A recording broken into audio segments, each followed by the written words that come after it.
Chapter 41.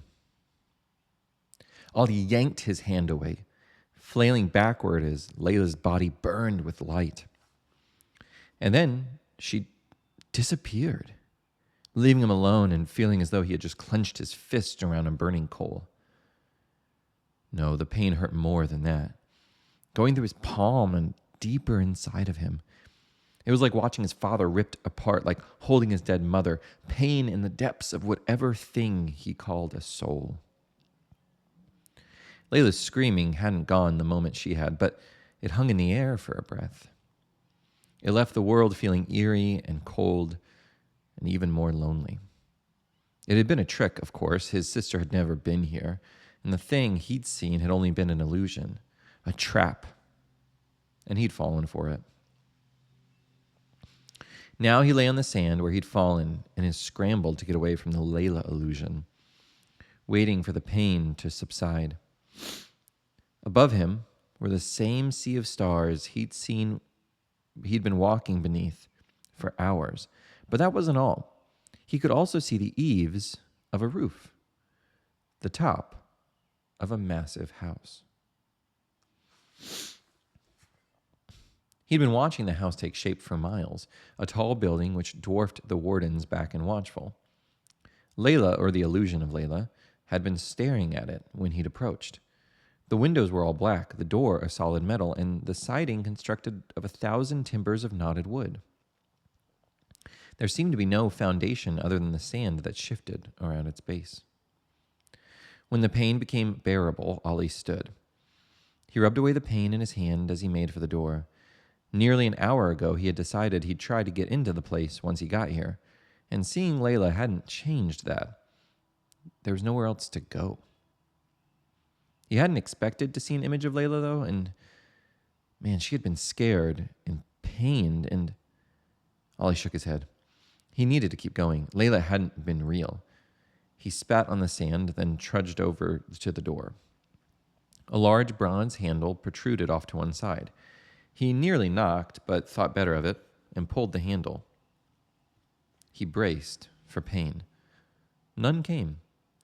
There was only the cool touch of the bronze, then an ounce of resistance before There was only the cool touch of the bronze, then an ounce of resistance before the door swung open. A hallway stretched out before him, its floor lined with flat stones, and the walls draped in banners of reds and greens. The ceiling rose high, and from it hung black chandeliers every half-dozen paces, each with a handful of wax candles. The candles burned with small flames that did little to illuminate the hallway, leaving only shadows in the corners. It was almost certainly another illusion and another trap, but Ollie could hardly help but step forward, kicking the door shut behind him. Whatever trap lay ahead, Ollie didn't want to run from it. He felt too tired and too angry. Whatever lay before him, he just wanted to see it and be it done. There were 3 doors, one to the right, another to the left, and a last at the end of the hall. The one to the left and at the end of the hall were closed, but the door to the right hung open. From it, light poured forth onto the stones of the hallway. Ollie walked toward the empty door, toward the open door. The room beyond was as large as the dining room in the Tote mansion, yet had been so stuffed with shelves, tables, and books it appeared cramped and small. No wall could be seen behind the bookcases, for each ran from the floor to the ceiling high above, their shelves piled high with thick tomes and nonsensical baubles. It was as though the cluttered bookcases in his home, filled with his father's books, maps, and knickknacks, had been repeated 1,000 times over. A table dominated the center of the room, like the one in the Tote home, but instead of food, it lay covered in even more books and the occasional empty plate or cup. Beyond the table, between 2 leather chairs, was something like a hearth. It was a metal ball, open on one side, to reveal a crackling fire lighting up much of the room. But it did not lie on the floor, but floated. Ollie couldn't take his eyes off it. It bobbed in midair on the height of his chest. It gave off no smoke, and no flue had been attached to its top. Magic. Well, that entrance was rather delayed, I think. Ollie looked up, searching for the source of the voice. The ceiling went up nearly a bowshot, but a small landing protruded from the wall halfway up, complete with another table and piles more books. The voice, feminine and low, had come from there, though Ollie saw no one. He considered replying, thinking he might draw the speaker out into the open, but his eyes had caught sight of the ceiling, and it mesmerized him. It was less of a ceiling, more of a domed window to the sky, but a sky like nothing Ollie could have ever imagined. There appeared blackness and stars, but far more, too.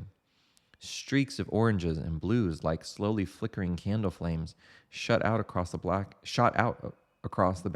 expanse. There were two lights across from each other, the sun and the moon.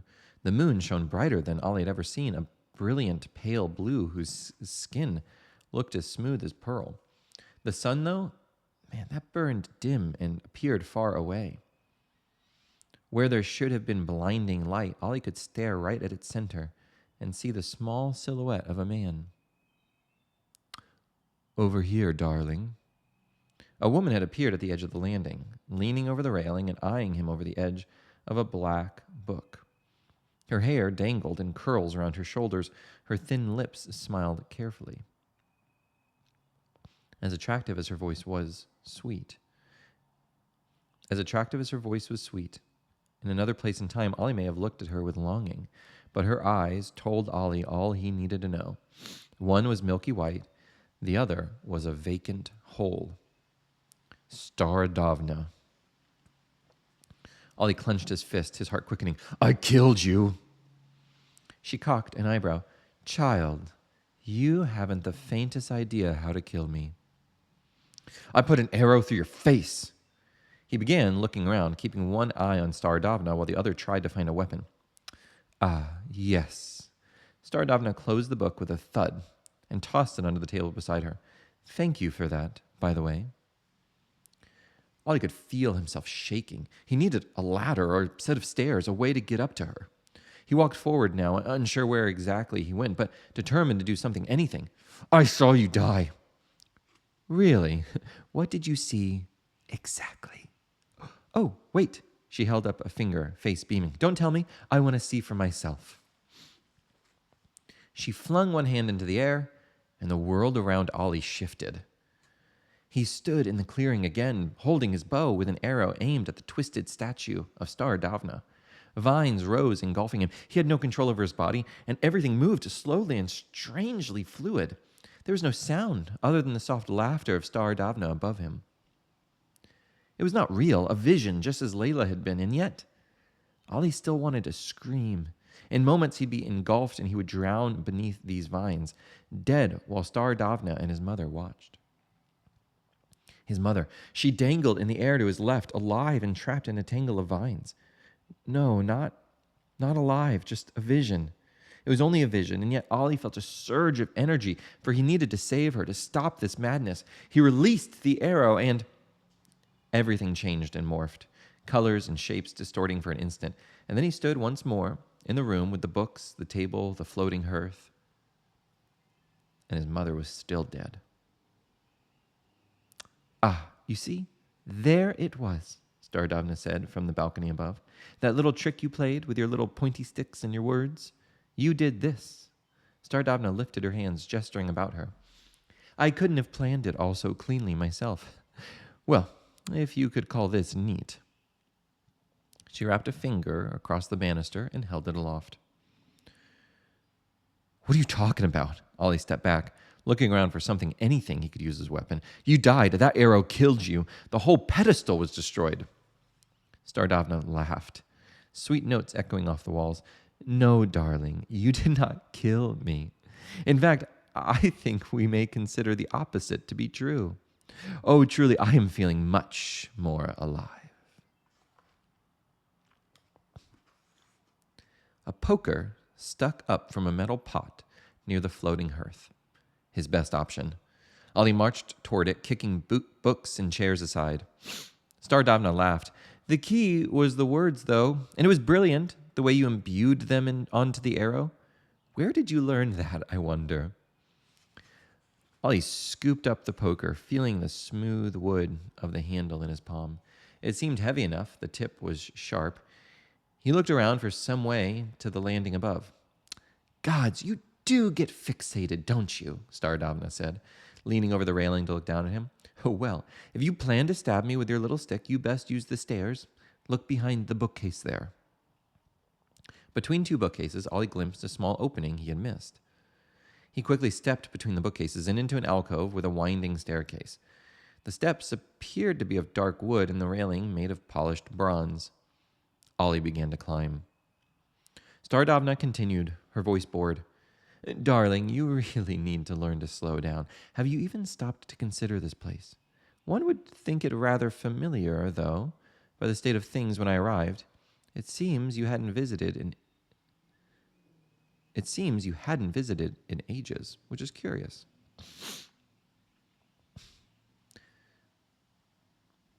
Ollie stepped onto the landing, poker readied in his hand. Stardavna smiled. Oi, Ollie muttered, I'll kill you again. Come now, she said, holding her arms to the side. We could do far more together, if only you would leave this pettiness behind. Ollie didn't bother to retort, to remind her that she had killed his father and mother. In 3 strides, he had closed the distance between them, and then he thrust outward with the poker, aiming the tip right for the woman's abdomen. She did not try to stop him. She merely watched as the poker shoved through her dress into her stomach and then punctured through her back, like pushing a needle through fabric. Ollie felt a little resistance at first, then the poker went through to the other side with ease. All the while, Stardavna never stopped smiling. What? Ollie blinked, looking up into Stardavna's white eye. If it makes you feel any better, this goes both ways. In a blur, she pushed Ollie back, ripped the poker from her belly, and shoved it through Ollie's own chest. Ollie felt a jolt as the poker hit him, and then nothing. No pain, no sensation of any kind. Am I dead? It would make so much sense. No, thankfully. You are very much alive, and I would like to keep it that way for now. She patted Ollie on his cheek. Life will be so much more entertaining. But Ollie's voice trailed off. He couldn't think, his mind looping in circles around itself. The poker still stuck from his chest. Oh, come now. Don't you understand anything, little stray Azar? You would think you would recognize this place. Come, read this. She grabbed a book from the table, holding the crimson cover before him. Do you see? Ollie saw nothing in particular. There were golden lines around the edges, letters in the middle, which meant nothing to him. Stardavna waited as though expecting understanding to dawn upon Ollie. None came. She appeared confused for a moment, then looked at the book cover as though she had forgotten something. A moment later, she laughed, loud and vibrant. Oh, darling, you can't read, can you? Oh, that is too rich. Look at me, set free by an illiterate. Never in 1,000 years would I have thought. Ollie stepped back and pulled the poker free from his chest, feeling a similar sensation to when it had pierced him at first. His ears rang with a rhythmic thud, thud, thud, and the edges of his vision darkened. And what does reading have to do with it? Everything, darling, everything. She stepped toward him, and Ollie stepped back, checking behind him to ensure he didn't fall down the stairs. But I shall need to spoon feed you for now, I suppose. This place, she turned, throwing her arms out to encompass the room. This is your mind. And the two of us will be spending a lot of time here together. So it may be best for you to get used to me. My mind? Ollie couldn't breathe, couldn't think. He understood nothing she said. And yet, somewhere inside of him, he knew it to be true. Stardavna paused, looking at the side, just as Ollie's head thudded again. Then she shrugged and said, Well, We're already out of time. Truly, you took far too long to arrive. I... Shush. Stardavna snapped her fingers and Ollie's body went rigid, face looking upward into her own. We are running out of time. But there is one thing you must know. It is very important. You must kill the Dark Ones. The Yelmes will be hunting you now, so you must kill them first. Be ruthless and be quick. If you die, then we're both dead, and I won't have that. Do you understand? Kill them, Ollie. She snapped her fingers again, and Ollie was free, though the suddenness of it made him fall forward. Screw you, Ollie said, mind racing to take it all in that she had said. If he died, then she would too. He wouldn't mind that trade. I'll let him kill me. The thudding came again, but it wasn't just in his head any longer. Each thud, thud, thud shook the house, knocking books and baubles off the wall and rattling cups and plates against one another. Charming, Stardamna said flatly, but you understand far too little to play games with me. Think of your sister, Ollie. Layla? She is your link, the source of your power. Didn't you feel it when you touched her? I was here, and even I felt it. Powerful bond, it seems. What are you talking about? The house shook again. There's too little time. Understand this, little Strayazar. Your sister is your power. As such, your lives are linked now and forever. If you die, she dies. If she dies, you die. It's inconvenient, but power always has its drawbacks. The Yelmes will be hunting her too, but she will be a dim light compared to you. She laughed. Right now, you will be like a God's forsaken lighthouse to them. What power? What are you talking about? Oh, you look so adorably lost. All will become clear in time. For now, kill the Yelmes and don't die. But fear not, only think of me, and I'll worm myself into your ear. You shall not be alone. Stardavna stepped forward as the house shook again. Now, let's speed this up, shall we? She placed her hand on Ollie's chest, then shoved him hard. He flew backward and into the wall. Then the house disappeared.